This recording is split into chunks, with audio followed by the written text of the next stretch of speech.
मेरा बड़ा सरल सवाल है आपसे ज्यादा कठिन सवाल नहीं पूछूंगा। एक बात बताइए, इस पूरे खेल के अंदर आप अपने आप को कहां पाते हैं? क्योंकि आप हर जगह रहना चाहते हैं, हाँ। लेकिन किसी को कुछ देना नहीं चाहते। हाँ बिल्कुल, ना कांग्रेस को ना शादाब चौहान को। ठीक है, अब देखिए भारतीय जनता पार्टी, मेरा जो इंडिया है, हमारा जो गठबंधन है, उसने ये तय कर लिया है कि भारतीय जनता पार्टी को सत्ता को हटाना है। यहां से क्यों हटाना है? अब देखिए एक पोल इन्होंने खेली, अब देखिए इनके मुद्दे क्या हैं। जब 2014 में आए थे तो लंबी लंबी बातें बताते थे, तब महंगाई बेरोजगारी पे आप चुनाव लड़ रहे थे, ठीक। तब कब्रिस्तान शमशान घाट पे भी आप लड़े चिल्ला चिल्ला के। उसके बाद आप चूंकि आपके 9 साल करीब हो गए, फिर आपने क्या सोचा, अब तो हमने कुछ तो विकास किया नहीं देश के लिए, ना कोई हमने महंगाई कम की, ना बेरोजगारी कम की, आप कैसे आपको भटकाएं। तब इन्होंने फिर नया मुद्दा उठाया, परिवारवाद, भ्रष्टाचार, तुष्टीकरण। अब देखिए अब कैसे परिवारवाद इनका, देखिए इन्हीं का मुद्दा है, हमारा नहीं है। इन्होंने परिवारवाद का मुद्दा उठाया कि राजनीतिक परिवारवाद। देखिए इनको जब सत्ता बनानी होती है तो चौटाला जी परिवारवाद के साथ में हरियाणा में सरकार बनाए हुए हैं, मेरी पूरी बात हुआ। बादल जी के साथ सरकार बनानी होती है पंजाब में तो उनके साथ मिल जाते हैं, और कश्मीर की जिनकी बात कर रहे हैं वहां भी पीडीपी के साथ इन्होंने मिलकर सरकार बनाई, एनसीपी के साथ सरकार आप महाराष्ट्र में बना रहे हैं, और शिवसेना के साथ भी सरकार महाराष्ट्र में बना रहे हैं। ये शरद पवार इंडिया की तरफ है या इनकी तरफ? एनसीपी से याद आया। बात सुनिए, आप बोलने दीजिए भाई। अजीत पवार जी को लेके आए ना, ये अभी आगे और पोल खोलूंगा। जी जी। अजीत दादा पे कह रहे थे ये भ्रष्टाचार का आरोप लगा रहे थे, उसके बाद उनको बुलाया कि मंत्री बना दिया, अब भ्रष्टाचार खत्म हो गया। तुष्टीकरण पे भी देखिए इनका तीसरा मुद्दा तुष्टीकरण। अब हरियाणा में दंगा हुआ, सरकार इनकी है, दोष किसको दे रहे हैं? हमारे ऊपर में। बताओ, विपक्ष को दोष दे रहे हैं, सरकार इनकी है। अब जब वहां मणिपुर में महिलाओं के साथ अन्याय हुआ, एक शब्द नहीं बोला भाई, मेरा भाई है मेरे, एक शब्द नहीं बोला। झगड़ा इसी बात का है, भाई हम जरूर हैं, लेकिन हमारे वैचारिक मतभेद हैं, क्योंकि ये महिलाओं के अन्याय के साथ खड़ा नहीं होते। अच्छा, आप किसी गरीब के साथ खड़ा नहीं होते। अच्छा, आप कह रहे हैं तुष्टीकरण के इस खेल में आपका खड़े, तुष्टीकरण के खेल में आपका खड़े। हम समाज का खड़े, तुष्टीकरण का खेल हम नहीं करते। समाज के हर व्यक्ति को न्याय दिलाने की जिम्मेदारी समाजवादी लोग करते हैं। तुष्टीकरण कितना गजब का है कि जब चंद्रयान लैंड किया तो अखिलेश जी क्या लिखे? चांद मुबारक।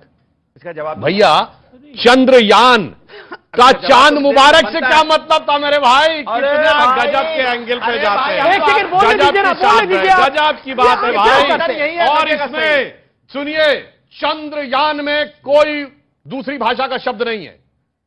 उसके अलावा आप लैंडर कहिए, अंग्रेजी का शब्द है, विक्रम हिंदी और संस्कृत का शब्द है, प्रज्ञान हिंदी संस्कृत का शब्द है, रोवर इंग्लिश। ये चांद मुबारक कहां से आता भाई? फारसी के शब्द आपको याद आते हैं? इतना ज्यादा आपको देश, और ये वो है जो देश के सबसे पढ़े लिखे होने के बाद विदेश से पढ़ के आए हैं। बताइए, हम हिंदुस्तान में हम दोस्त को फोन करके मुबारकबाद देते हैं, आप हमारी भाषा में भी धर्म खोजेंगे, भाषा में भी धर्म खोजेंगे। अरे चंद्रयान मुबारक को समझ में आता है, चांद मुबारक अभी तो ज्ञान दे रहे थे, चांद मुबारक। मैंने हमने बोलना शुरू किया ज्ञान। देखिए, चांद मुबारक, हम किसी चीज का स्वागत करते हैं, किसी को मुबारकबाद बोलते हैं, यही तो हमारी संस्कृति। क्या आप क्या कांग्रेचुलेशन को आप अगर उसमें बधाई की जगह कांग्रेचुलेशन लिख देते तो आप बुरा नहीं मानते? मैंने अंग्रेजी लिख दो तो बुरा नहीं मानेंगे। हिंदुस्तान की चलती हुई भाषा में लिख दिया तो इनके पेट में दर्द होने लगा, क्योंकि डिवाइड एंड रूल दिखाई पड़ता है, भाषा में धर्म दिखाई पड़ता है। अच्छा, एक मैं भी सुधांशु जी पूछे तो चांद मुबारक में धर्म कैसे आ गया, ये सवाल पूछा गया, और इसका जवाब दीजिए।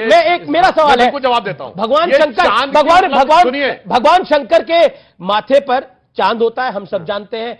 अगर किसी को लगता है कि चांद मुबारक कह के उनको खुशी मिल रही है तो वो कर ले। कोई बोले कि भगवान शंकर का आशीर्वाद है, कोई बोले कि उनके धर्म का, तो इसमें क्यों धार्मिक एंगल बता रहा हूं जी। देखिए, जो उस दिन घटना हुई वो चांद को देखना उपलब्धि थी या चांद पे उतरना उपलब्धि थी? तो चांद का मुबारक भाई, आप कहते हैं चांद पे उतरना मुबारक, तो भी आप समझ रहे हैं। आप अनुराग, एक मिनट, बार बार डिस्टर्ब मत करिए, बहुत हो गया, आप लगातार कर रहे हैं। आप बोल रहे थे, मैं शांति नहीं बोल सकते, ये आपका निवेदन है, लगातार सुरेंद्र। देखिए, बोलिए, आप ये कहते हैं चांद पे उतरना मुबारक, वहां तक भी हम मान लेते भाई। चांद को देखना इंपॉर्टेंट नहीं था, चांद पे आपने उतरना वर्ड नहीं बोला, इसका अर्थ होता है कि आपके मन में हिकारत थी भारत की उस व्यवस्था को लेकर, इसलिए।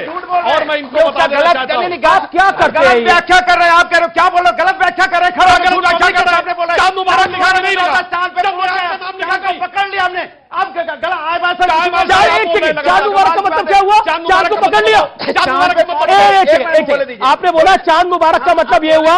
एक सेकंड, चांद मुबारक का मतलब इन्होंने बोला चांद को पकड़ लिया। पकड़ नहीं लिया, चांद पे पहुंच गए, चांद पे खड़े हो गए, चांद मेरे कब्जे में है क्योंकि हम चांद पे जा सकते हैं, ये मतलब है। और आप मैं एक सेकंड में किसी की बात नहीं आ रहा। चांद मुबारक का मतलब होता है ईद पकड़ लिया, ईद पे पहुंच गए।